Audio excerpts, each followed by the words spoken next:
my name is Antonio Diamore, and for my Supreme Court case, I'll be covering the infamous case of Flood v. Kuhn, which took place in 1972. So for some background on this case, Curt Flood was a Major League Baseball player for the St. Louis Cardinals, and he was very good at what he did. But after a long period of time, the St. Louis Cardinals thought it was best to move on from their player and trade him to another team without his consent.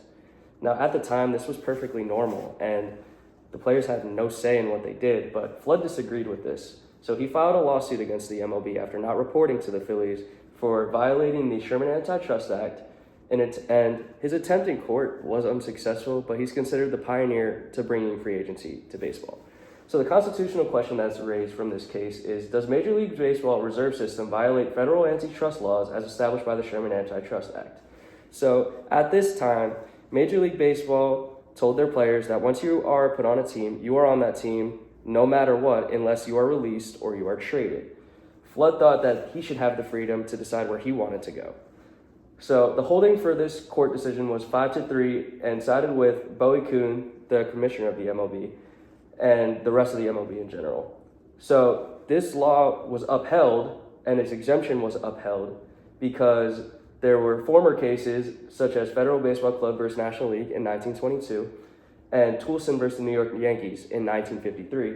And these two cases also had the same idea as Curt Flood, to give baseball players more freedom into where they can legally sign. So along with this, there are dissenting opinions from Flood and his team and his lawyer. And those dissenting opinions were that the reserve clause prevents players' opinions on trades and falls under antitrust laws. Players can have freedoms to negotiate contracts without damaging the league structure. Respect for precedent should not preserve unfair decisions. The cultural significance of baseball should not be a factor in listening to federal regulations. And other leagues have gone to free agency without causing chaos to the league. So to begin, the reserve clause prevents players' opinions on trades and falls under antitrust laws.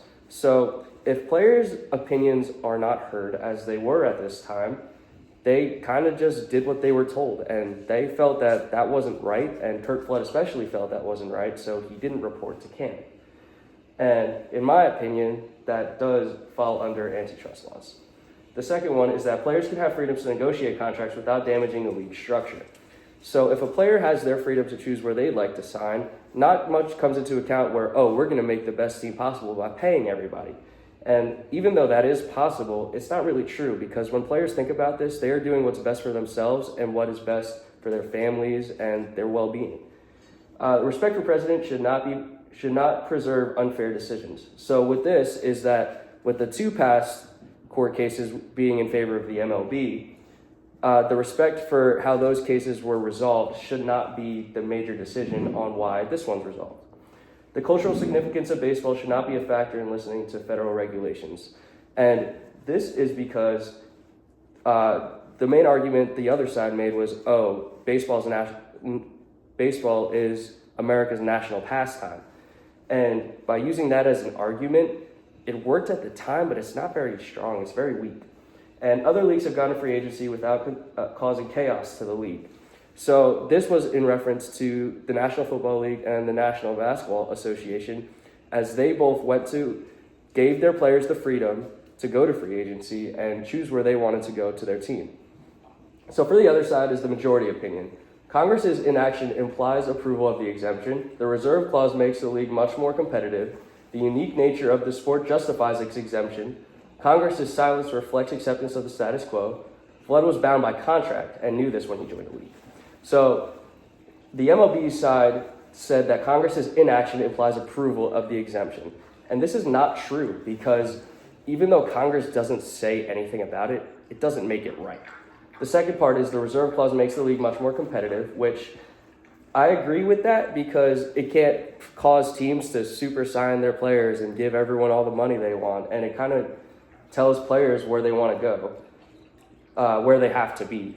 The unique nature of the sport justifies the exemption. So they're saying baseball is different than all the other sports, and it should stay the way it is because of how important it is to America's culture.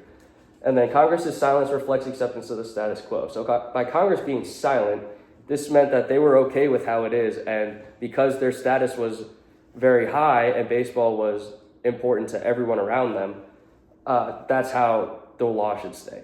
And then the final thing was that Flood was bound by contract and knew this when he joined the league. And even though he was bound by contract and knew this, it still doesn't make him have to stay silent and not voice his opinion.